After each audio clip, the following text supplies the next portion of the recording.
Thank you for tuning in to the best parenting show on the internet, Post Daily Dose. It's the Post. It's the Post.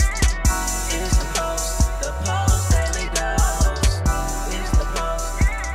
It's the Post. It's the Post. The Post Daily Dose. It's the Post. It's the Post.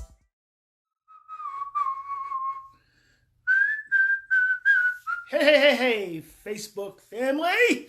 Welcome to another episode of Post Daily Dose. With me, your trusted parenting advisor, faithful guide and servant on the healing journey. What's my name? Big Papa Brian+Post. Let me show you guys something. Now that as I'm talking, I can see my belt hanging over my mirror here in my bedroom. And I thought, so why am I not wearing my belt? Because I usually always wear a belt. Well, guess what? I probably gained COVID-19. And so yesterday, I started getting serious about my food again, cutting out my carbs and my sugars, going more keto, because you have these 1, 2, 3, 4, 5 holes on my belt. Let me turn it over this way so you can see it. I don't know how long I've had this belt. Well, at one point in time, I was all the way out here on my belt. Well, usually, I'm right here because you can see it's pretty worn. So most days, I'm out here. But on occasion, I come out here. And when I come all the way out here, I'm like, big boy, you got to turn it down. So I haven't even been needing my belt lately. Pants are still a little baggy. But I want to get down here, and then I want to get down here where I got to poke a hole or just get a whole new belt. So anyway, thought I'd share that with you. Since my belt was there, happy Tuesday to you all. In fact, I was thinking it was like Wednesday and tomorrow was Thursday. Days are running together a bit. Today, I thought we would talk about the neurophysiology of walking on eggshells. Ever heard that before? The neurophysiology of walking on eggshells? Probably not. But you're going to hear it today. So, what does that mean? Well, talking to one of my moms today, and she was saying that she was working really hard to try to stay calm, but I could hear the anxiety, I could hear the frustration, I could hear the overwhelm in her voice. And I said, you're working really hard to be calm and walking on eggshells. And she said, yes. And that is a very common, it's a common illusion that we trick ourselves into as parents with our children. The illusion of walking on eggshells. And let's talk about that. When you are walking on eggshells, you are essentially in a state of stress. Imagine, okay, if you had a whole bunch of eggshells in your living room and you're walking on top of the eggshells in hopes of not breaking them, right? That's the whole metaphor, walking on eggshells. You're walking on top of the eggshells, trying not to break them. Number one, why is that almost an oxymoron? Because it is very, very paradoxical. You literally can't walk on eggshells. They're going to break. But we say we're walking on eggshells.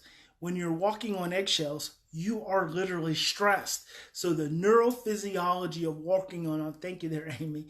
The neurophysiology of walking on eggshells is literally, let me see what happens when I do this. What happens? I waved. Oh, I waved. I wave at people. Oh, interesting. Oh, looky there. Did I wave at you, Amy? Yes, I'm going to wave at Cynthia. I just waved at everyone. I have these little things. I'm so, hello, Mimi. I'm so, what is the word? Like, I'm not a big technological person, so I don't like new stuff with technology. Like, I've got a Galaxy S9 Plus, and I've been getting these messages from Sprint that the 10's available, and I should get the 10, and I can do the 10. I'm going to talk to that in just a moment, Erica. And I just can't do it because I don't even want to make that switch. And it's almost the same phone. I don't want to make that switch. So things pop up on here like the stars and the waves.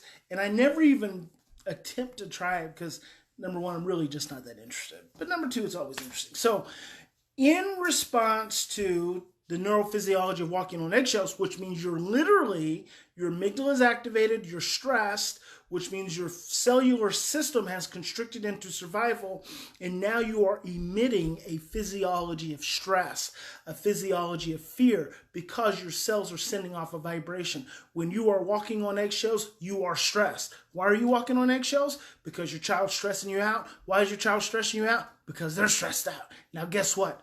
Everyone is essentially stressed out. What can you do with that as a parent? You have to get off of the freaking eggshells. Talk about that in just a moment. So Erica says, I felt it just today, not only walking on eggshells, spelling my words in my head before letting them out of my mouth.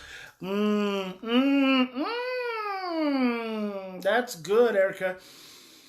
Whoo, I feel that. I feel that, sister. I feel that.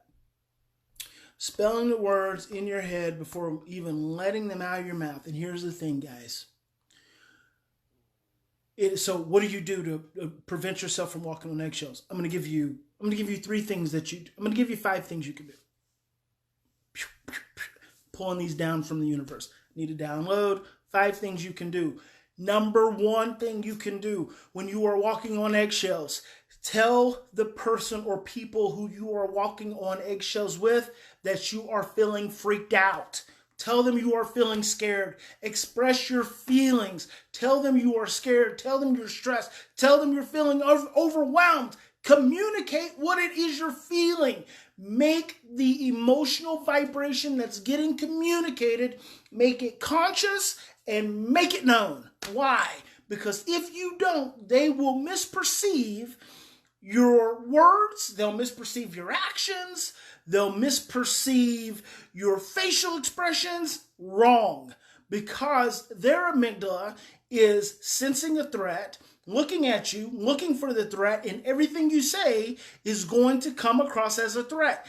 Because your amygdala is looking to survive. Your amygdala is looking to protect yourself. So the first thing you've got to do when you feel like you're walking on eggshells is say, I feel like I'm walking on freaking eggshells and I don't like it. And it's making me mad and it's making me stressed. It's making me feel sad.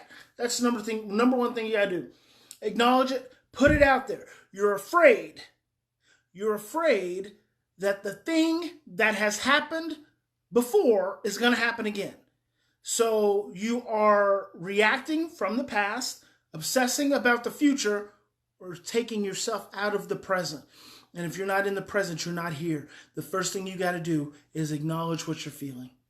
I didn't say acknowledge what the other person is feeling. I said acknowledge what you're feeling. Second thing you got to do, get yourself some space. If you need it, get yourself some space. Say, I'm going to go for a walk. I'm going to go to my room. If you have a child who's got abandonment and rejection sensitivities, tell them you'll be back. But tell them, because you're so overwhelmed, you don't want to do anything you're going to regret. You're going to just take a break. Number 3. So that's number 2. So number 3, with that taking the break, go have your feelings. Maybe you're in grief. Maybe you're in anger. Maybe you just have sadness. Maybe you just have frustration. Go have those feelings. Go lay on the bed.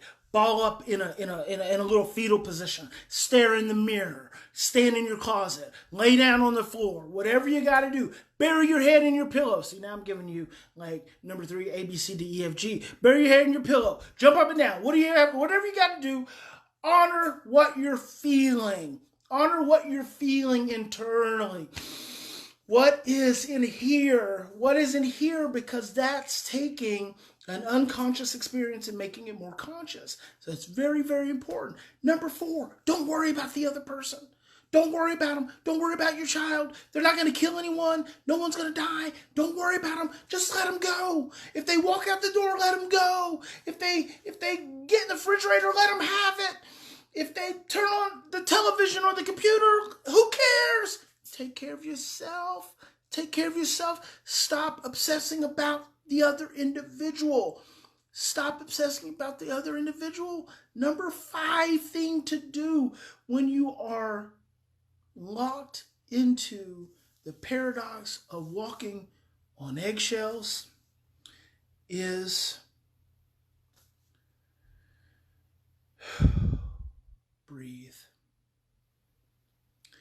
Breathe, breathe, breathe, because you are not thinking clearly and your short-term memory is not available. Breathe. So important. You've got to breathe. If you don't stop and breathe. And you guys, have you seen you've probably seen the little short videos that we're putting out now, and it starts out with the BP, and if you turn your sound up, if you listen, it goes like this. That's because I'm breathing.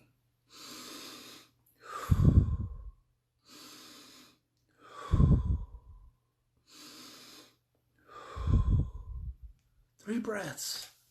3 breaths. If you find yourself walking on eggshells, you've got to breathe. And none of those things you might not do necessarily in sequence. You know, the first one I do think is kind of starts the whole sequence is saying how you feel. That's the neurophysiology of walking on eggshells. Remember, find yourself walking on eggshells, you're in an impossible scenario. You can't win the scenario because you can't actually walk on eggshells. The stress is going to get communicated, everyone's going to feel it, and then everyone's going to be more stressed out. So just honor yourself and honor the other individual. And I hope this was helpful. God bless you. Big Papa loves you. Remember, in any given situation, we always have 2 choices. We can continue to react from our same blueprints. What are your blueprints? Ask yourself, what are your blueprints for stress, fear, and overwhelm? When you're walking on eggshells, where did you learn that from? Where did that come from? So we can continue to react from those blueprints of stress, fear, and overwhelm, or we can stop, we can slow down, we can take 3 to 10 deep breaths and choose love. Someone's calling me. I'm going to have to decline that, and maybe I'll call them back. It's a California number. And that says, I've worked with families impacted by trauma for years. You speak so candidly and honestly with a wealth of information for so many use. Breath. Reset the parasympathetic system. Thank you so very much, Annette. Thank you so very much. And keep up your great work. And you, Suzanne Miller, you keep up your great work over there in Scotland also. God bless each and every one of you. Have a fantastic evening. Choose love. And I'll see you tomorrow.